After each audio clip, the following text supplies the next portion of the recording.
வர ஜூன் மாதம் இங்கிலாந்துக்கு போகிற இந்தியாவில் டெஸ்ட் ஸ்குவாட் அனௌன்ஸ் பண்ணியிருக்கிறாங்க. ஒரு பரபரப்பு, ஒரு பதட்டம் கிடையாது. ஏன்னா ஒரு 4-5 நாளாகவே இவங்க தான் கேப்டனு, இவங்க தான் டீமில் இருப்பாங்க, இவங்களுக்கு இடம் கிடைக்கும் அப்படிங்கிற மாதிரியான தகவல்கள் வந்துக்கிட்டு இருந்து நம்ம ஆல்ரெடி வந்து பார்த்திங்க அப்படின்னா நம்ம இப்போ இல்லை முன்னாடியே வந்து நம்ம இந்த ஸ்குவாடை பற்றின ஒரு ப்ரிவ்யூ நம்ம பேசியிருந்திருப்போம்.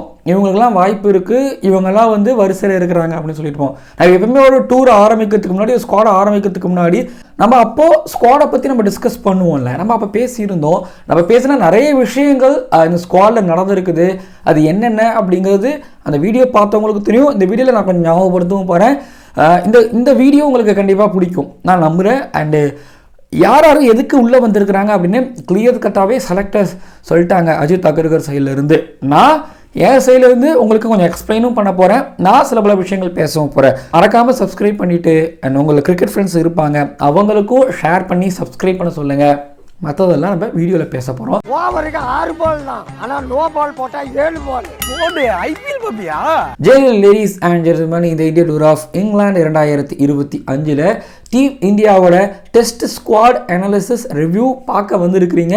அப்புறம் ஒன்று, இந்த சீரீஸ்க்கு நம்ம வழக்கமாக ஒவ்வொரு சீரீஸ்க்கும் ஒரு பேர் வைப்போம். இந்த சீரீஸ்க்கு என்ன பேர் வைக்கலாம் அப்படின்னு தயவு செஞ்சு நீங்கள் சொல்லுங்கள். சரி, இப்போது நம்ம ஸ்குவாடுக்குள்ளே போயிடலாம். ஸ்குவாடை பொறுத்த வரைக்கும் நீங்கள் பார்த்துருப்பீங்க, சுப்மன் கில் வந்து கேப்டனாக போட்டிருக்காங்க, வைஸ் கேப்டனாக ரிஷப் பண்ட்டை போட்டிருக்கிறாங்க. இது போக வந்து பார்த்திங்கன்னா ஸ்குவாடில் வந்து ரோஹித் சர்மா, விராட் கோலி, சர்ஃப்ராஸ் கான் இல்லை, தேவ்தத் படிக்கல், ஹர்ஷித் ராணா, தனுஷ் கோட்டேன், இதில் அஸ்வின், ரோஹித், விராட் இவங்கெல்லாம் ரிட்டையர்ட் ஆகிட்டாங்க. இல்லை, இப்போ ஸ்குவாடுக்குள்ளே சாய் சுதர்ஷன், வருண் சக்கரவர்த்தி, ஷர்துல் தாக்கூர், ஹர்ஷ்தீப் சிங், குல்தீப் யாதவ் வந்திருக்கிறாங்க. இதில் ரிட்டர்ன் ஆகியிருக்கிறதுனா கருண் நாயர் கிட்டத்தட்ட 2017 அப்புறம் ரிட்டர்ன் ஆகியிருக்கிறாரு. Shardul Thakur world test championship final 2023 அப்புறம் ரிட்டர்ன் ஆகிறாரு. ஹர்ஷ்தீப் சிங்குக்கு மெயின் டெஸ்ட் கால் அப் கிடச்சிருக்குது. குல்தீப் யாதவும் ரிட்டர்ன் கொஞ்சம் நாட்களுக்கு பிறகு ரிட்டர்ன் ஆகிறாரு. சாய் சுதர்ஷனுக்கு மெயின் டெஸ்ட் கால் அப் இங்கே கிடச்சிருக்குது. மற்றபடி நிறைய பேர் ஸ்டே பண்ணியிருக்காங்க. அபிமன்யு ஈஸ்வரன் ஸ்டே ஆகியிருக்கிறாரு. கூட வந்து ஆகாஷ் தீப் சிங், அதுக்கப்புறம் வாஷிங்டன் சுந்தர், ஸோ இவங்களாவுமே ஸ்டே பண்ணியிருக்கிறாங்க. இதுதான் ஸ்குவாடை பற்றின விவரம். ஆனால் ஏன் கில்லை கேப்டனாக போட்டிருக்காங்க, ஏன் பும்ரா ஒரு வைஸ் கேப்டனாக கூட கன்சிடர் பண்ணலை, ஏன் ரிஷப் பண்ட்டை வைஸ் கேப்டனாக போட்டிருக்கிறாங்க, கேஎல் ராகுல் பக்கம் போயிருக்கலாமே. ஸோ எனக்கு தெரிஞ்சு பிசிசிஐயோட செலக்டர்ஸ் இவங்களை ஏன் எடுத்துக்கிறோம், இவங்களை ஏன் எடுக்கலன்னு எல்லாத்துக்கும் மேக்ஸிமம் பதில் சொல்லிடுறாங்க. ஒவ்வொரு தடவையும் அதுக்கான பதில் வந்துடுது. இப்போ ரோஹித் சர்மா கேப்டனாக இருக்கும்போது, அகர்கர் செலக்டராக இருக்கும்போது, கம்பீர் சில நேரத்தில் ப்ரெஸ் கான்ஃபரன்ஸ் அட்டெண்ட் பண்ணும்போது எதுக்கு எதனால் யார் எடுத்துருக்குறோங்கிறது கிளியராக சொல்லியிருக்காங்க. இந்த தடவையும் எனக்கு சரியான பதில்கள் கிடைச்சிருக்குது. பட் ஒரு விஷயம், ருத்ராஜ் கெய்க்வாத்தை பற்றி நிறைய இடங்களில் கேள்விகள் கேட்கப்படுறதில்லை. இங்கே நம்ம தமிழ்நாட்டில் மட்டும் அந்த கொந்தளிப்பு இருக்கும். ஏன்னா சென்னை சூப்பர் கிங்ஸின் மகன், தமிழகத்தின் செல்ல பிள்ளை அப்படிங்கிறதுனால வந்து அந்த கேள்விகள் அப்படிங்கிறது இருக்கும், புரியுது. ஆனால் ஒரு தடவை மட்டும் தான் எனக்கு தெரிஞ்ச கேள்வி எழுப்பியிருக்காங்க, தவிர நிறைய தடவை கேள்வி எழுப்பினதில்லை. அப்படி கேள்வி கேட்ட போதும் என்ன சொல்லிட்டாங்கன்னா, எங்களுக்கு T20யில் விக்கெட் கீப்பராக ஒரு ஓப்பனர் தேவை, அதனால் சஞ்சு சாம்சன் பக்கம் போகிறோன்னு சொல்லிட்டாங்க. பட் இந்த தடவை வந்து பார்த்தீங்க அப்படின்னா கேள்விகளெல்லாம் சரியாக கேட்கப்பட்டிருக்கு, பதில்களும் அப்பா ஏற்றுக்கிற மாதிரி வந்திருக்கு. தென் ரொம்ப நல்ல ஸ்குவாட், இது ஸ்ட்ராங்கான ஸ்குவாடுங்கிறத தாண்டி இது நல்ல ஸ்குவாட் என்னை பொறுத்த வரைக்கும். சரி, ட்ராப் ஆனவங்களை பற்றி முதல்ல பேசலாமா, இல்லைனா எடுத்தவங்களை பற்றி பேசலாமான்னா வாங்க. முதல்ல நான் வந்து கில்லை கேப்டனாக ஆக்கியிருக்கிறாங்க அதை பற்றியும், தென் பும்ரா ஏன் வைஸ் கேப்டனாக கூட இல்லை, பண்ட்டு ஏன் வைஸ் கேப்டனாக ஆக்கியிருக்கிறாங்க, இது போக கேஎல் ராகுல் பக்கம்லாம் ஏன் போகலை, பும்ரா எத்தனை டெஸ்ட் மேட்ச் ஆடுவார், ஹர்ஷ்தீப் சிங்குக்கு என்ன ரோல் அப்படிங்கிறதெல்லாம் நம்ம டிஸ்கஸ் பண்ண போகிறோம். ஃபர்ஸ்ட் ஆஃப் ஆல் கில் கேப்டனாக இருக்கிறாரு. இந்தியாவில் காலங்காலமாக நடக்கிறது தான், ஒரு ஃபாஸ்ட் பாலரோ ஒரு ஸ்பின்னரோ லாங் டேர்ம் கேப்டனாவோ இல்லை கேப்டன் ஆக்கிறத விட ஒரு பேட்டரை கேப்டன் ஆக்கிறத பற்றி தான் ரொம்ப என்ன சொல்கிறது ரொம்ப டிஸ்கஸ் பண்ணுவாங்க. ஸோ இப்போ கில்லும் அப்படி தான் கேப்டன் ஆக்கப்பட்டிருக்கார்.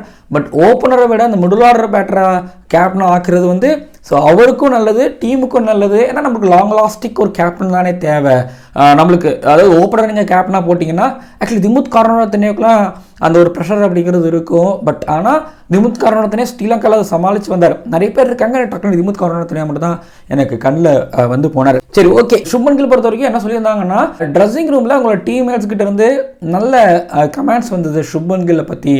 தென் அவர் லாஸ்ட்டு 1-2 வருஷமாகவே வந்து அவர்கிட்ட வந்து இம்ப்ரூவ்மெண்ட் இருக்குது அப்படின்னு சொல்லியிருப்பாங்க. இது போக வந்து பார்த்தீங்கன்னா 1 வருஷமாகவே டிஸ்கஷன் போய்கிட்டு இருந்தது, கில்ல கேப்டன் ஆக்கலாமா வேணாமா அப்படின்னு சொல்லிட்டு. ஸோ இதில் எனக்கு 2-3 பாயிண்ட்ஸ் நான் டிஸ்கஸ் பண்ணிக்கிறவங்க கிட்ட.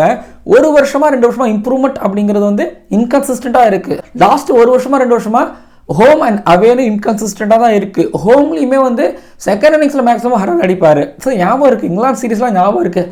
ஆனாலும் கில் இன்னும் கன்சிஸ்டண்ட்டாக பர்ஃபார்மன்ஸ் பண்ணலை அப்படிங்கிறது உண்மை. ஸோ இப்போ கில்லை கேப்டனாக ஆக்கியிருக்கிறாங்க அப்படின்னா வைஸ் கேப்டனாக கூட ஏன் பும்ராவை ஆக்கலை, கேஎல் ராகுல் பக்கம் போயிருக்கலாமே ஃபேன்ஸுக்கிட்ட இருந்து கண்டிப்பாக கேள்விகள் பறந்துக்கிட்டு இருக்குது. ஒன்று பும்ராவை பொறுத்த வரைக்கும் என்ன சொல்லியிருக்காங்கன்னா, பும்ரா 5 டெஸ்ட் மேட்சும் ஆட மாட்டார், 3 இல்லை 4 தான் ஆடுவார். டூர் எப்படி போகுது, அப்புறம் ஒர்க் அவுட் மேனேஜ்மெண்ட்லாம் பார்த்து தான் வந்து நாங்கள் அவராக 5 டெஸ்ட் மேட்ச் 4 டெஸ்ட் மேட்ச் ஆடுவாரா அப்படிங்கிறத முடிவு பண்ணுவோன்னு தெரிவிச்சிருக்காங்க. ஸோ புரியுதுங்களா? இப்போது இந்தியா அந்த சீரீஸை நல்லா பண்ணுறாங்க அப்படின்னா, பவுலர்ஸ் நல்லா பண்ணுறாங்க அப்படின்னா, பும்ரா அங்கே தேவையில்லை அப்படின்னா தான் பும்ராவை ட்ராப் பண்ணுவாங்கன்னு நினைக்கிறேன். ஆனால் அஜித் அகர்கர் திட்டவட்டமாக சொல்லிட்டாரு, எங்களுக்கு பும்ராங்கிற ஒரு சொத்து, எங்களுக்கு அவர் தேவை. பிளேயர்ஸை மேனேஜ் பண்ணுறதை விட அவர்கிட்ட இருந்து எங்களுக்கு, அதாவது பிளேயர் மேனேஜ் பண்ணுறத வேலையை விட எங்களுக்கு அவர்கிட்ட இருந்து நிறைய விஷயங்கள் தேவைப்படுது. ஸோ அதனால் நாங்கள் அவரை இழக்க விருப்பம் இல்லை. அதனால் பும்ராவை நாங்கள் பாதுகாக்கணும். பும்ராவுக்கு அதனால தான் நாங்கள் வைஸ் கேப்டன்சி தரல, அவர்கிட்ட நாங்கள் பேசிட்டோம், அவரும் ரொம்ப சந்தோஷப்படுறாரு அப்படிங்கிற மாதிரி தெரிவிச்சிட்டாங்க. அப்படின்னா பும்ரா ஃபர்ஸ்ட் டெஸ்ட் மேட்ச், அதாவது பும்ரா லீட்ஸில் ஆடுவார், எட்ஜ்பஸ்டனில் ஆடுவார். லாஸ்ட்டில் என்ன பண்ணுவார், லாஸ்ட்டில் ஆட வச்சு ஆகணுங்கிறது ஒன்று இருக்குது. மான்செஸ்டர் ஓவல் 2 தான் ஒன்று ஆடுவார். ஸோ 4 அப்படின்னா லீட்ஸ், எட்ஜ்பஸ்டன், லார்ட்ஸ், ஓவல். மான்செஸ்டரில் உட்கார வைக்கலாம். பட் கண்டினியூவாக 3 அப்படிங்கிறதுல பிரேக்கும் வருதுங்கிறதுனால லார்ட்ஸில் ஆட வைப்பாங்கன்னு நான் நினைக்கிறேன். லார்ட்ஸில் அவர் நேம் ஹானரபுளில் வந்தால் நல்லாயிருக்கும். ஒன்று வைஸ் கேப்டனாக எனக்கு பும்ராவை போடாதோ, கேப்டனாக பும்ரா போடாதோ எனக்கு பெருசாக சர்ப்ரைஸ், சந்தோஷம், ஷாக் எந்த ஃபீலிங்கும் கிடையாது. ஏன்னா பும்ரா தேவை. பும்ரா கேப்டன்லாம் தாண்டி ஒரு மாதிரி நம்மளுக்கு தேவை. அதுக்கப்புறம் கேஎல் ராகுல் கிட்ட நாங்கள் ஏன் கேப்டன்சி வைஸ் கேப்டன்சிலாம் போகல அப்படின்னா, ஆல்ரெடி அவர் கொஞ்ச நாள் கேப்டன்சியை பார்த்துக்கிட்டாரு, திரும்ப நாங்கள் அவங்க கிட்ட போகல. பட் அவருடைய எக்ஸ்ட்ரானரி பிளேயர், அவர்கிட்ட இருந்து ஒரு பெரிய சீரீஸாக இருக்கும் அப்படிங்கிற மாதிரி தெரிவிச்சிருந்தாரு. அதுக்கப்புறம் ரிஷப் பண்ட் கிட்ட போகும்போது இங்கே பாருங்களேன், நம்ம டீமில் வந்து ஒரு 4-5 நல்ல பேட்டர்ஸ் இருக்கிறாங்க. ஸோ அதில் வந்து பண்ட்டு ஒருத்தவரை, அதனால் பண்ட்டுக்கு நாங்கள் வைஸ் கேப்டனாக கொடுத்துருக்குறோம் அப்படின்னு சொல்லியிருந்தாங்க. பட் ஒரு விஷயம் ஞாபகப்படுத்திக்கிறேன், ரோஹித் சர்மா டெஸ்ட்டுக்கு கேப்டனாக ஆகும்போது ரோஹித் சர்மாவுக்கு கீழே பும்ராவோட நேம் இருந்தாலும் தெரியல, பட் கேஎல் ராகுல், ரிஷப் பண்ட் இவங்கெல்லாம் வச்சு க்ரூம் பண்ணுவோங்கிற மாதிரி அப்போவே சொல்லியிருந்தாங்க. பட் இப்போ ரிஷப் பண்டை வைஸ் கேப்டனாக ஆக்கியிருக்கிறாங்க. ஒன்று இப்போ கில் விஷயத்துக்கு மறுபடியும் வரேன். இப்போ கில்லை வந்து கேப்டனாக ஆக்கியிருக்கிறாங்க, ஐபிஎல் நல்லா பண்ணியிருக்கிறாரு, அதனால டெஸ்ட்டுக்கு அப்படின்னு நான் சொல்ல வரல. ஆனால் ஒன்று சொல்கிற கேட்டுக்கோங்க, ஐபிஎல் வந்து அது வேறு, ஓகேங்களா? நீங்கள் T20 டெஸ்ட் நீங்கள் குழப்பிக்க வேணாம். பட் இங்கே ஒருத்தவங்களால பண்ண முடியுது அப்படிங்கும்போது இங்கேயும் பண்ண முடியும். ஏன்னா எப்படி சொல்கிறதுனா, இது வேற. தொடர்ந்து 14 மேட்ச் கேப்டனிங் பண்ணுறாங்க, வேர்ல்ட்ஸ் பெஸ்ட் எவர் பிளேயர்ஸ்லாம் இங்கே வராங்க. ஸோ இந்த ப்ரெஷரெல்லாம் மேனேஜ் பண்ணுறாங்க அப்படிங்கும்போது இந்த விஷயத்தை மேனேஜ் பண்ணிடுவாங்க அப்படிங்கிறதுனால ஸோ இந்த விஷயத்தை கொடுக்குறாங்க. அது இது மட்டும் காரணம் கிடையாது, இது ஒரு காரணம். இது என்னன்னா, மற்ற இதுக்கெல்லாம் வந்து 2 மார்க் 1 மார்க்குன்னா 3 மார்க்குன்னா இதுக்கு ஒரு 5 6 7 மார்க் போட்டுருவாங்க. ஸோ அதனால் இங்கே அவர் ஸ்கோர் பண்ணிட்டு இருக்கிறாரு அப்படிங்கிறதுனாலையும் ஒரு வருஷத்தை அப்பவே யோசிச்சிட்டாங்க. அப்படின்னா இடையில பும்ராக்கெல்லாம் கொடுத்தாங்க, பட் ஆஸ்திரேலியா சீரீஸ்லேயே இவருக்கு கொடுக்கல, ஆனால் பும்ராவுக்கு கொடுத்தாங்க. பட் இப்போ கில்லுக்கு கொடுத்துருக்குறாங்க, கில் பக்கம் மூவ் ஆகிருக்கிறாங்க. அதுக்கு காரணம் பும்ரா அந்த சீரீஸ் ஃபுல்லாக பவுலிங் போட்டு முதுகெலும்புலாம் தேஞ்சதுனால கண்டிப்பாக சப்போர்ட் ஸ்டாஃப் மெடிக்கலில் வந்து சொல்லியிருந்திருப்பாங்க, இங்கே பாருங்கள் பும்ராவை நீங்கள் 5 டெஸ்ட் மேட்சும் ஆட வைக்கிற மாதிரி எந்த ஒரு தருணம் வந்தாலும் தயவுசெய்து பண்ணாதீங்க அப்படின்னு சொல்லியிருந்திருப்பாங்க.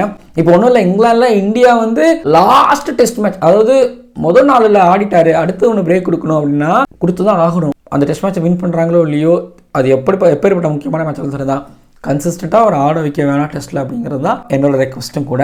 அண்ட் இன்னொன்று ஓப்பனிங் பற்றி ஒரு விஷயத்த சொல்லும் போது, இப்போ சாய் சுதர்ஷனுங்க உள்ளே இருக்கிறாரு, கேஎல் ராகுல் இருக்காரு, அபிமன்யேஸ்வரன் இருக்காரு, ஜெய்ஸ்வால் இருக்காரு. பட் நம்ம ஆரம்பத்தில் கேள்விப்பட முடிஞ்சது என்னன்னா, கேஎல் ராகுல் ஜெய்ஸ்வால் ஓப்பன் பண்ணுவாங்க, Sai Sudharsan at number 3, Gill number 4க்கு வராரு, கருண் நாயர் அட் நம்பர் 5 அப்படின்னு போவாங்கன்னு நான் எதிர்பார்க்குறேன். அப்படிதான் இருக்கவும் போகுது. இப்போ கேஎல் ராகுல் ஆல்ரெடி வந்து பார்த்தீங்க அப்படின்னா ஆஸ்திரேலியா சீரீஸில் ஓப்பனராக ஆடி அவர் ஒரு மாதிரி அங்கே 100 அடித்து தென் நல்ல ஒரு ஓப்பனிங் பார்ட்னர்ஷிப்லாம் கொடுத்துட்டாரு.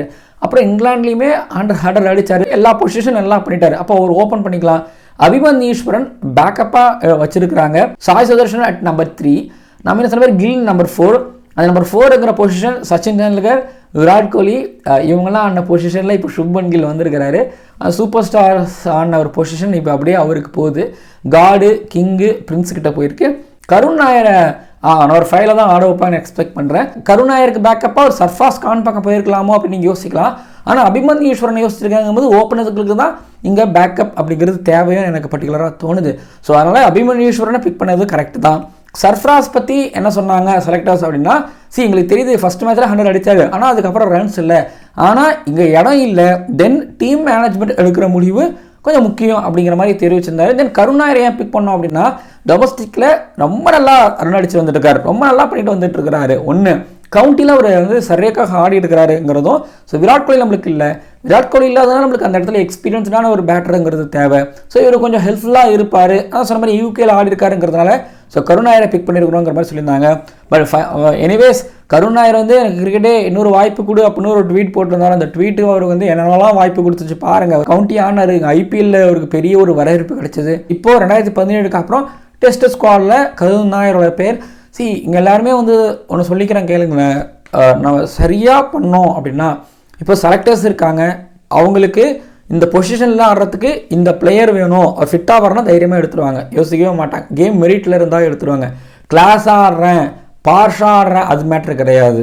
என்ன சுச்சுவேஷன் நீங்கள் ஆடுறீங்க, எனக்கு இங்கே ஆடுறதுக்கு ஒருத்தர் வேணும், இப்படி ஆடுற மாதிரி ஒருத்தர் வேணும், கிளாஸாக ஆடுறவரோ அதெல்லாம் அடுத்தபட்சம். மேட்சை ஜெயிச்சு கொடுப்பாரா?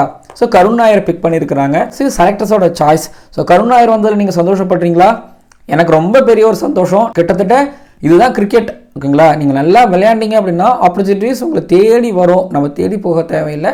பிஆர் அதெல்லாம் வந்து பார்த்தீங்க அப்படின்னா மக்கள் பண்ணிப்பாங்க. இப்போ கருணாகருக்கு தான் நடந்திருக்குது. அதுக்கப்புறம் சாய் சுதர்ஷன் பற்றி அவங்க பெருசாக எதுவும் சொல்லலை.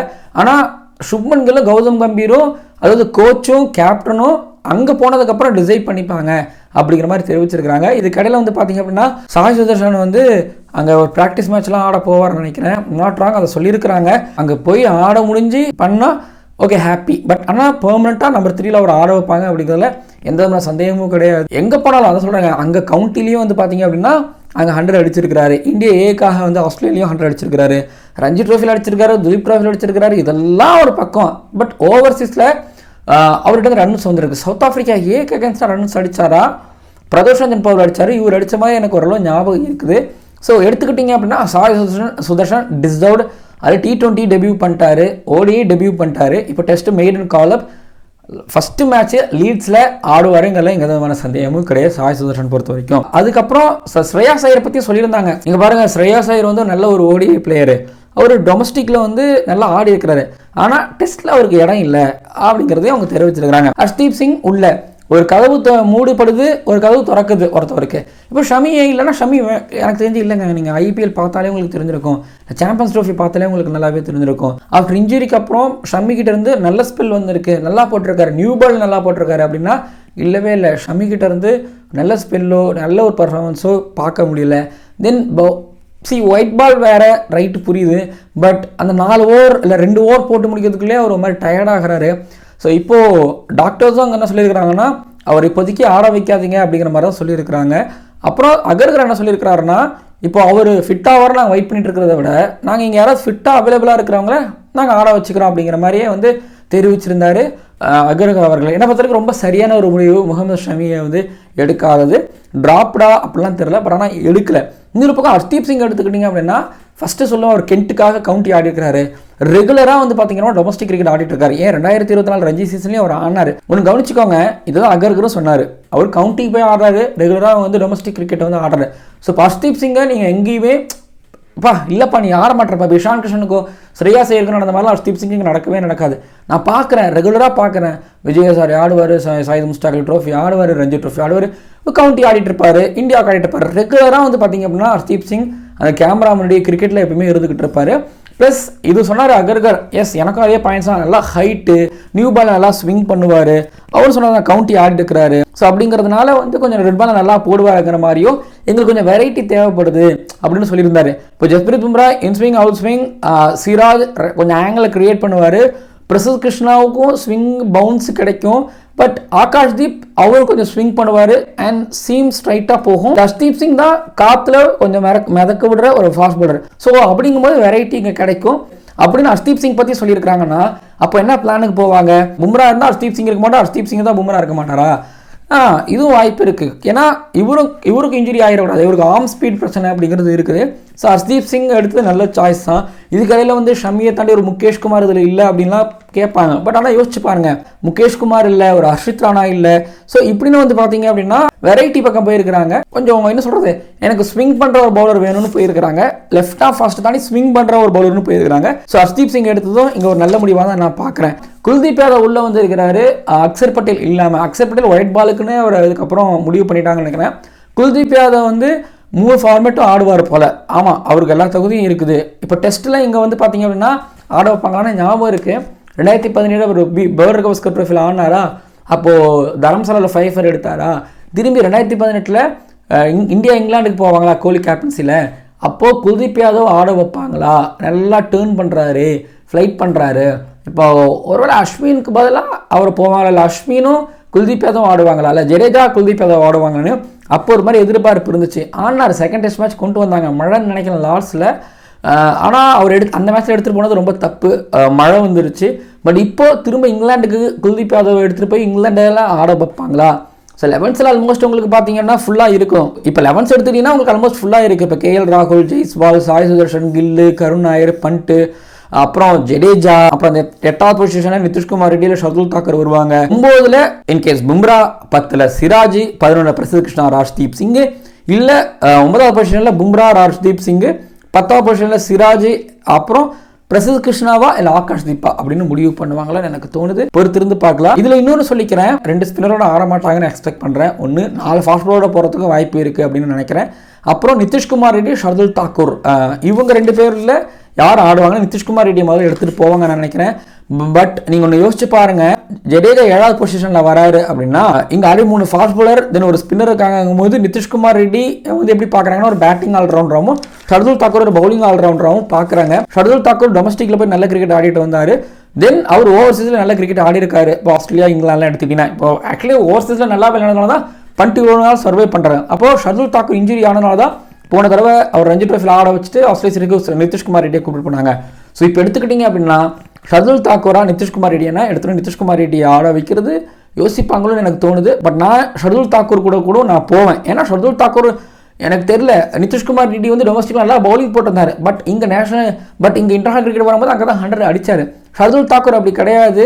ஆனால் ஷர்துல் தாக்கூர் கொஞ்சம் ரன்னை நிறைய லீக் பண்ணுவாருங்கிறது ஒரு பயம் இருக்குது. பேட்டிங்லேருந்து ரன் வந்தாலும் எனக்கு தேவை விக்கெட்டு. அது இவங்க 2 பேர் சரியாக பண்ணுவாங்களான்னா என்னை பொறுத்த வரைக்கும் ஒரு கேள்வி தான். இப்போ 11th ஸ்குவாடில் எடுத்துக்கிட்டிங்க அப்படின்னா கவுண்டி கிரிக்கெட் ஆனவங்க நிறைய பேர் இருக்காங்க, அதை பார்க்குறோம். இப்போ விராட் கோலியோட டெஸ்ட் ரிட்டைர்மெண்ட் பற்றி பேசும்போது எல்லாரும் BCCI வந்து அவர் கட்டாயப்படுத்தி ரிட்டைர்மெண்ட் அனௌன்ஸ் பண்ண வச்சுட்டாங்கன்னு. பட் 2 விஷயம். ஒன்று வந்து பார்த்தீங்கன்னா விராட் கோலி அகர்கர்கிட்ட வந்து ஏப்ரலில் இயர்லியாகவே வந்து இல்லை டெஸ்ட் கிரிக்கெட்லேருந்து விடைபெறுறேன் அப்படிங்கிற மாதிரி தெரிவிச்சிருந்தாராம். இன்னொரு பக்கம் ஒரு விஷயம் கேள்விப்பட முடிந்தது என்னன்னா ஃபிட்னஸ் பிரச்சனை இருக்குது, ஏன்னா பாடியில் சில பார்ட்ஸில் பிரச்சனை இருக்குது, அதனால் டெஸ்ட் கிரிக்கெட் என்னால் ஆட முடியாது, நிறுத்திக்கிறேன் அப்படின்னு சொன்ன மாதிரியும் கேள்விப்பட முடிந்தது. பட் ஆனால் அகர்கர் சொன்னது இதுதான், ஏப்ரல் ஆரம்பத்திலே அவர் வந்து இல்லை நான் டெஸ்ட் கிரிக்கெட்லேருந்து விடைபெறுறேன் தெரிவிச்சிருந்தாங்க. ஸோ இப்போதைக்கு பழம்பெரும் ஒரு பிளேயராக இருக்கிறது ரவீந்திர ஜடேஜா மட்டும்தான். எனக்கு இங்கிலாந்து 2018 சீரீஸ் மறக்க முடியாது. ஏன்னா அங்கே ஃபஸ்ட்டு அவரோட கம்பேக் அதை நாங்கள் பார்த்தேன். எனக்கு அதனால் நாங்கள் ரொம்ப பெருசாக எதிர்பார்க்கவும் செய்கிறேன். தென் விராட் கோலியோட ஆஸ்தான ஒரு ஸ்பின்னராக இங்கிலாந்துலேயும் ஆஸ்திரேலியாலையும் இருந்தது ரவீந்திர ஜடேஜா. இப்போது கில்லோட கேப்டன்ஸில் ரவீந்திர ஜடேஜாவோட ரோல் பெருசு. ஏன்னா சீனியராக இப்போ அவரோட கைடன்ஸ் கில்லுக்கு தேவைப்படுது. தென் பேட்டிங்லேயும் பவுலிங்லேயும் நான் ஜடேஜா கிட்ட இருந்து ஒரு பெரிய ஒரு இங்கிலாந்து சீரீஸ் எதிர்பார்க்குறேன். சில பல ஃபியூ 50s அண்ட் சில பல 3 மேபி அது மேன்செஸ்டர் அண்ட் ஓவலுக்குலாம் வரும்பொழுது எதிர்பார்க்குறேன். ஒரு 5 ஒரு ஸ்பின்னர் கிட்ட இருந்து எதிர்பார்க்குறேன். ஒரு 5 ஒரு ஸ்பின்னர் எடுத்துட்டாருன்னா எஸ் அஃப்கோர்ஸ் அந்த டீம் ஜெயிப்பாங்க. இதில் நான் யாருக்காக ஹாப்பி ஆகிறேன் அப்படின்னா கருண் நாயர் அண்ட் சாய் சுதர்ஷனுக்காக நான் வந்து இதில் ஹாப்பி ஆகிறேன். ஜெய்ஸ்வால் பற்றி எங்கேயும் பேச்சு அடிப்படவே இல்லை. KL ராகுல் பற்றி எனக்கு வைஸ் கேப்டன்சி பற்றி பேசும்போது மட்டும் தான் அடிபட்டுச்சு. பட் மற்றபடி வந்து பார்த்தீங்கன்னா KL ராகுலும் ஜெய்ஸ்வாலும் பாருங்களேன் அவங்க பேர் அடிபடவே இல்லை. அவங்க நல்லா விளையாண்டுருக்காங்க, மெரிட்டில் போய்கிட்டு இருக்கிறாங்க, என்ன வகையான கிரிக்கெட்டாக எடுத்துக்கிட்டாலும் அப்படிங்கிற மாதிரி இருக்குது. பட் பார்ப்போம், நல்ல ஸ்கோர் எடுத்துருக்குறாங்க. பட் இப்போ கில்லுக்கும் கம்பீருக்கும் இருக்கக்கூடிய ஒரே குழப்பம் என்னன்னா ஆல்ரவுண்டரில் பிக் பண்ணுறதும் பவுலிங் ஆப்ஷன்ஸ் எப்படி போகிறது. ஒரு ஸ்பின் ஆல்ரவுண்டர் ஜடேஜா வச்சுக்கிட்டு 4 ஃபாஸ்ட் பவுலிங்க்கு போகிறதா, இல்லை ஒரு ஃபாஸ்ட் பவுலிங் ஆல்ரவுண்டர் ஒரு ஸ்பின் ஆல்ரவுண்டர் 3 ஃபாஸ்ட் பவுலர் போகிறதா அப்படிங்கிறதும் ஒரு கேள்வியே. பொறுத்திருந்து பார்க்கலாம். சர்ஃப்ராஸ் இல்லை, ஒரு எக்ஸ்பீரியன்ஸ் சீனியர் கேண்டிடேட்டை போயிருக்கிறாங்க. அதுக்கப்புறம் ஷமி இல்லை, அவருக்கு பதிலாக ஒரு லெஃப்ட் ஆஃப் ஃபாஸ்ட் பவுலர் ஹர்ஷ்தீப் சிங் கிட்ட போயிருக்கிறாங்க. ஸோ எப்படி இப்படின்னு பார்க்கும்போது கவுண்டி எக்ஸ்பீரியன்ஸ் இருக்குது, எக்ஸ்பீரியன்ஸான கேண்டிடேட்ஸ் இருக்காங்க, ஃபியூச்சர் ஸ்டார்ஸ் இருக்கிறாங்க. ஸோ அடுத்து வரக்கூடிய இருக்குது. ஸோ அடுத்தடுத்து வர இருக்குது அப்படிங்கிறது இருக்குது. ஸோ பார்ப்போம். எனக்கு என்னமோ கில்லோட கேப்டன்ஸில் இங்கே ஒரு மாதிரி இம்பாக்ட் இருக்குன்னு நினைக்கிறேன். அட்லீஸ்ட் ஒரு 2 டெஸ்ட் மேட்சாவது வின் பண்ணிட்டு வருவாங்க. மோசம்னு சொல்ல முடியாத அளவுக்கு ட்ரை பண்ணாங்க, ஃபைட் பண்ணாங்க கில் கேப்டன்ஸில் அப்படிங்கிற மாதிரி இருக்குன்னு நான் எக்ஸ்பெக்ட் பண்ணுறேன். ரொம்ப எக்ஸைட்மெண்ட்டோட நான் காத்துக்கிட்டு இருக்கிறேன் இந்த இங்கிலாந்து சீரீஸ். பார்ப்போம் என்ன பண்ணுறாங்க சொல்லிட்டு. புது கேப்டன், ஆல்மோஸ்ட் ஒரு புது காம்பினேஷன், என்ன பண்ணுறாங்கன்னு பார்ப்போம். அண்ட் உங்களுக்கு இந்த ஸ்குவாடோட மதிப்பு என்ன கொடுக்க போகிறீங்க? நான் 9 மார்க் தரேன், 10க்கு 9 மார்க் தரேன். நீங்கள் எவ்வளோ மார்க் தரீங்க அப்படிங்கிறத கீழே வந்து கமெண்ட் பண்ணுங்கள். தமிழ்நாட்டிலேருந்து வாஷிங்டன் சுந்தர் அண்ட் சாய் சுதர்ஷன் 2 பேர் இடம்பெற்றிருக்கிறாங்க. இது போக இந்திரஜித், சாய் கிஷோர் இல்லை. ஓகே, ஒரு ஸ்பின்னரை உள்ளே கொண்டு வர முடியாது. பட் இந்திரஜித் இல்லை. எப்போ தமிழ்நாடு நாக் அவுட்ஸ் போய் கப்படிக்க போகுது பார்ப்போம். ஃபைனல் போய் கப்படிக்க போகுதோ அப்போ தான் நிறைய ரஞ்சி ட்ராஃபி பிளேயர்ஸ், நிறைய ரெட் பால் கிரிக்கெட்டர்ஸ் உள்ளே போவாங்க. இல்லைனா ஒருத்தவங்க கதை உடச்சி இப்படியா அது உள்ளே போவாங்க. அப்படி தான் உள்ளே போயிருக்கிறாரு சாய் சுதர்ஷன். வாழ்த்துக்கள் சாய் சுதர்ஷனுக்கு. ரைஸ் ஆஃப் சாய் சுதர்ஷனை இங்கு நாம் பார்த்து கொண்டிருக்கின்றோம். எஸ், நீங்கள் சப்ஸ்கிரைப் பண்ணியிருப்பீங்க, உங்களோட கிரிக்கெட் ஃப்ரெண்ட்ஸையும் சப்ஸ்கிரைப் பண்ண சொல்லுங்கள். அப்புறம் மார்க் போட்டு போங்க. ஓவருக்கு 6 பால் தான், ஆனால் நோ பால் போட்டால் 7 பால். போடு, ஐபிஎல்